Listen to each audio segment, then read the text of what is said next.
ആലത്തൂരിലെ രമ്യ ഹരിദാസിന്റെ തോൽവി അന്വേഷിച്ച പ്രത്യേക സമിതി റിപ്പോർട്ട് കൊടുത്തു.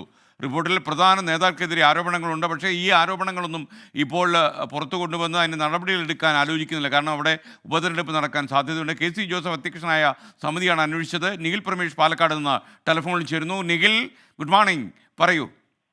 ഗുഡ് മോർണിംഗ് എസ്കേൻ. പാലക്കാട് ഉപതെരഞ്ഞെടുപ്പ് വരാനിരിക്കുന്നു. പാലക്കാടിലും ചേലക്കരയിലും ഉപതെരഞ്ഞെടുപ്പ് വരാനിരിക്കുന്ന സാഹചര്യത്തിലാണ് ഈ നേതാക്കൾക്കെതിരെ ഇപ്പോൾ നടപടി വേണ്ട എന്നുള്ള ഒരു തീരുമാനത്തിലേക്ക് ഈ സമിതി എത്തിച്ചേർന്നിട്ടുള്ളത്. K C Joseph, T Siddique, R Chandrasekharan എന്നിവരെയായിരുന്നു KPCC അന്വേഷണത്തിന് വേണ്ടി നിയോഗിച്ചിരുന്നത്.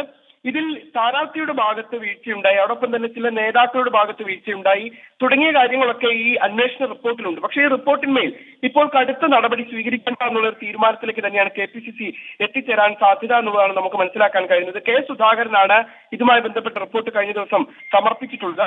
ഈ തെളിവെടുപ്പിൽ പല നേതാക്കൾക്കുമെതിരെ ആരോപണം ഉയർന്നിരുന്നു. സ്ഥാനാർത്ഥിയുടെ ഭാഗത്ത് തന്നെ വീഴ്ചയുണ്ടായി എന്ന കാര്യങ്ങളൊക്കെ റിപ്പോർട്ടിലുണ്ട്. പക്ഷേ രമ്യ ഹരിദാസിനെ ഇപ്പോൾ ചേലക്കരയിൽ പരിഗണിക്കാനുള്ള ഒരു സാധ്യത കോൺഗ്രസിന് മുന്നിലുണ്ട്. അതുകൊണ്ട് തന്നെ അങ്ങനെ ഒരു നടപടിയെടുത്ത് അവിടുത്തെ വിജയ സാധ്യത കുറയ്ക്കേണ്ടതില്ല എന്നുള്ള വിലയിരുത്തലിന്റെ പശ്ചാത്തലത്തിലാണ് നിലവിൽ കടുത്ത നടപടികളിലേക്ക് പോകണ്ട എന്നുള്ള ഒരു തീരുമാനത്തിലേക്ക് നേതൃത്വം എത്തിച്ചേർന്നിട്ടുള്ളത്. എന്തായാലും റിപ്പോർട്ട് സമർപ്പിച്ചിരിക്കുന്നു. അതിന്മേൽ വിശദമായ നടപടികൾ KPCC സ്വീകരിക്കും. ആ നടപടി പക്ഷേ കടുത്ത നടപടിയാകില്ല എന്നുള്ള സൂചനയാണ് നമുക്ക് ലഭ്യമാകുന്നത്.